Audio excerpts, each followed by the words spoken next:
Différents faits divers nous interpellent et nous incitent à la réflexion. Ils annoncent un événement imminent et d'une grande importance. Mais comment l'analyser? En écoutant Jean-Claude qui, à la lumière de la Bible, t'accompagnera et te permettra d'être prête, d'être prêt pour le retour de Jésus. Note que les éditions spéciales sont disponibles sur YouTube. Quelle est la réponse 2? Le 2, c'est le chiffre. Je te salue fraternellement en Jésus-Christ, le Sauveur du monde. C'est Jean-Claude qui partage avec toi cette nouvelle série qui s'intitule Découvrir la vérité. Marco et Jean-Claude, nous sommes toujours très heureux de nous retrouver, toi et moi. Tu vois, quand je dis toi et moi, tout simplement parce que Marco et moi, nous sommes engagés, nous sommes un. Et nous nous retrouvons avec toi. Donc je ne vais pas dire nous, je dis toi et moi. Notre thème de ce jour est intéressant. Retourne au pays. La référence, c'est Genèse chapitre 31, versets 1 à 9. Retourne au pays. Nous avons vu, rappelle-toi, comment Jacob, neveu de Laban, le coquin qui a déclaré en recevant Jacob, ah, tu es os de mes os, vraiment, aïe, aïe, aïe, c'est la famille, la marque de fabrique, nous sommes des coquins. Et il a démontré à Jacob, justement, que c'est la famille coquin. Pourquoi? Parce qu'il a trompé ce dernier. Cette année, pour s'occuper de son bétail, rappelle-toi, Jacob était le fils d'Isaac et Isaac était le fils d'Abraham qui était très riche, qui avait beaucoup d'animaux. Et il avait grandi littéralement sous une chèvre. Et il connaissait comment ça fonctionnait. Tant et si bien que je t'expliquais précédemment comment qu'il avait une connaissance sur des arbres qui permettaient de faire entrer les animaux en chaleur, et ainsi il s'est octroyé un pactole. Rappelle-toi, la référence du jour, c'est Genèse 31, versets 1 à 9. Et juste avant de lire cela, je voudrais te rappeler, parce que tu sais, tu vois, je suis en même temps en train de patienter pour que tu trouves la référence, parce que je tiens à ce que tu lises en même temps que moi. Le thème du jour, c'est « Retourne au pays ». Juste avant, prions.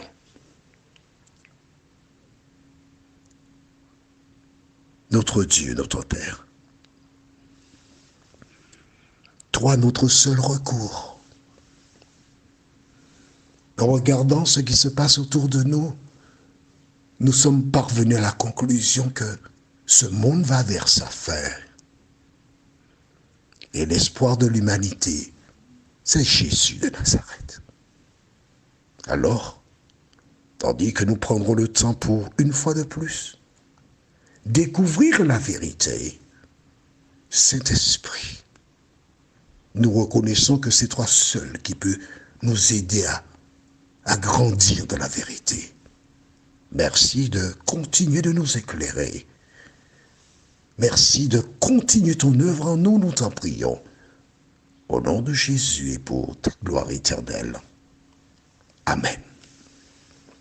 Précédemment, nous avons vu dans le livre de Genèse, chapitre 30, et le verset 43, qui déclare « Cet homme devint de plus en plus riche. Il eut du menu bétail en abondance, des servantes et des serviteurs, des chameaux et des ânes. »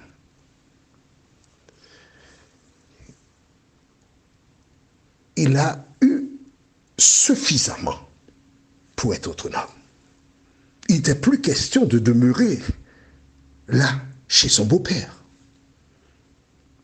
Parce qu'il devint riche, il est arrivé seul. Mais dans un laps de temps relativement court, la Bible déclare qu'il eut des servantes et des serviteurs. Un homme qui est arrivé tout seul. Tu vois un individu qui se marie, puis au fil des jours, tu vois qu'il construit une maison, une deuxième maison, une troisième maison, une quatrième maison, une cinquième maison. Tu regardes.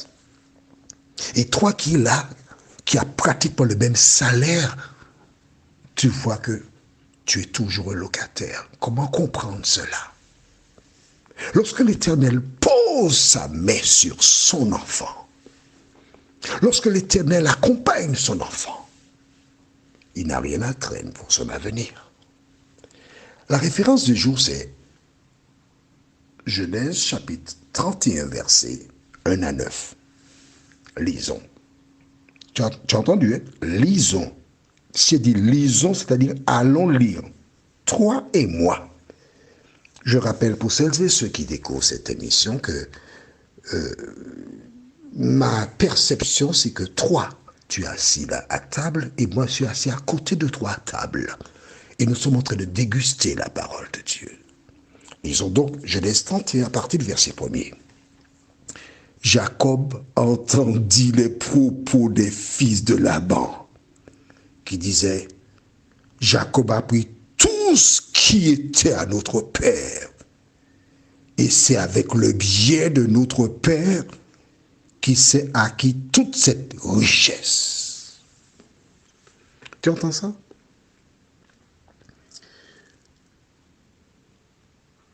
Les beaux-frères de Jacob ne dirent pas notre père a couillonné, trompé Jacob, a abusé de Jacob. Non. Quand il regardait ces animaux, c'est vrai, oui c'est vrai, il s'est organisé pour avoir les plus robustes, c'est vrai. Mais c'est aussi vrai que si tous ces animaux étaient vivants, c'est parce que l'Éternel était avec Jacob. Et c'est à travers la bénédiction de Jacob que ces troupeaux étaient là. La bénédiction de l'Éternel. C'est cette bénédiction qu'il a aussi pour toi. Jacob a entendu cela. Oh là là, galère. Verset 2. Jacob remarqua aussi le visage de Laban. Et voici, il n'était plus envers lui comme auparavant. Parce que certainement les fils ont dû en parler au père, à la mère, aux uns et aux autres. Et là maintenant, on regarde Jacob d'une certaine manière. Que faire? Écoute-moi bien, mon ami. Écoute-moi bien. En fait, tu vois, cet audio-là et 2-3 autres avant, je les ai à nouveau enregistrés. Il devait passer au mois de mai, mais il y a un petit souci technique. Et donc, j'ai dû enregistrer à nouveau ces audios. Mais je vais te dire une chose. Je me trouvais à la Martinique. Et le Dieu qui tient ma vie dans sa main m'a dit, lève-toi, laisse la Martinique. Tu sais, parfois, il y a des choses qui arrivent, mais Dieu sait ce qu'il fait. Dieu connaît. Et selon la parole de Dieu, je me suis levé Et j'ai fait comme Abraham. J'ai laissé tout. Je suis parti en métropole. Je me suis installé momentanément dans une résidence de seniors. J'ai commencé à m'occuper de ma santé. Et c'est là, en voyant un médecin, qu'elle m'informa qu'effectivement, j'avais fait en 2020 un AVC à la Martinique. J'ai effectué une IRM et selon le résultat, il était écrit suspicion d'AVC. Et quand le médecin m'a vu, mon œil gauche par rapport à mon œil droit, mon visage m'a dit, monsieur, vous avez fait un AVC. J'étais voir un ophtalmo, on a fait des recherches, il a regardé mon œil, il m'a dit, vous n'avez pas fait un AVC. J'ai dit, on dit que c'est une suspicion. Non, non, non, vous avez fait un AVC. J'ai ensuite été voir un cardiologue parce que la tension fait jouer au yo-yo. Il m'a dit, monsieur, vous avez fait un AVC. Vois-tu, dans la vie, il y a des choses que tu ne sais pas, mais que Dieu connaît. Et voici le contexte dans lequel évoluait Jacob. Et tandis qu'il était là, que s'est-il passé? Verset 3. Alors l'Éternel dit à Jacob, retourne au pays de tes pères et dans ton lieu de naissance, et je serai avec toi. Jacob fit appeler Rachel et Léa, qui étaient au champ vers son troupeau. Il leur dit, je vois au visage de votre père qui n'est plus envers moi comme auparavant. Mais le Dieu de mon père a été avec moi. Vous savez vous-même que j'ai servi votre père de tout mon pouvoir. Et votre père s'est joué de moi et a changé 10 fois mon salaire. Mais Dieu ne les a pas permis de me faire du mal. Ne lui a pas permis de me faire du mal. Quand il disait, les tachetés seront ton salaire, toutes les brebis faisaient des petits tachetés. Et quand il disait, les brebis rayés seront ton salaire, toutes les brebis faisaient des petits rayés. Dieu a pris à votre père son troupeau et me l'a donné. Ce qui est intéressant dans les versets que je vais de lire, où étaient les femmes? Dans les champs, elles s'occupaient du bétail. Aujourd'hui, beaucoup de femmes estiment que leur place est être à la maison, se faire belle, des ongles, pédicure, manicure, coiffeuse, esthéticienne. Mais si tu lis dans Proverbes chapitre 31, tu as une définition de la femme vertueuse. Femme, qui que tu sois, ta place n'est pas là pour être un objet qui plaît, mais tu es là pour être une compagne, quelqu'un qui apporte, qui contribue, qui encourage ton époux. Si tu n'as pas cette casquette, tu es en danger. Quel est ton rôle? Dieu a dit à Jacob, lève-toi, retourne dans ton pays. Parce que la vie devient possible là. C'est dangereux pour toi. Toi et moi, nous sommes sur cette terre qui n'est pas notre pays. Notre pays, c'est où? Jésus déclara dans Jean 14, versets 1 à 3. Inscrit ça dans le cahier de 300 pages. Jean 14, les versets 1 à 3. Que votre cœur ne se trouble point. Croyez en Dieu et croyez aussi en moi. Il y a plusieurs demeures dans la maison de mon Père. Si cela ne l'était pas, je vous l'aurais dit. Je vais vous préparer une place.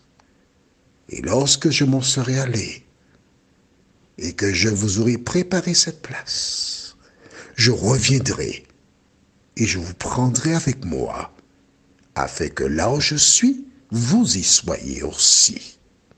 Mon ami, qui que tu sois, ne t'attache pas à ce monde, ni au bien de ce monde. Attache-toi à la parole de Dieu et obéis. Prions. Notre Seigneur et notre Dieu, merci pour la parole. Merci pour le bonheur de te connaître. Merci de nous aider à persévérer jour après jour, car ce n'est qu'à ce prix que nous hériterons un jour la vie éternelle. D'aider toutes celles et ceux qui ont écouté cet audio à se rappeler que tu nous demandes, en regardant ce qui se passe actuellement dans ce monde, de nous préparer afin d'être enlevés lorsque tu viendras nous chercher, nous t'en prions, au nom de Jésus et pour ta gloire éternelle. Amen. Que l'Éternel continue de te bénir.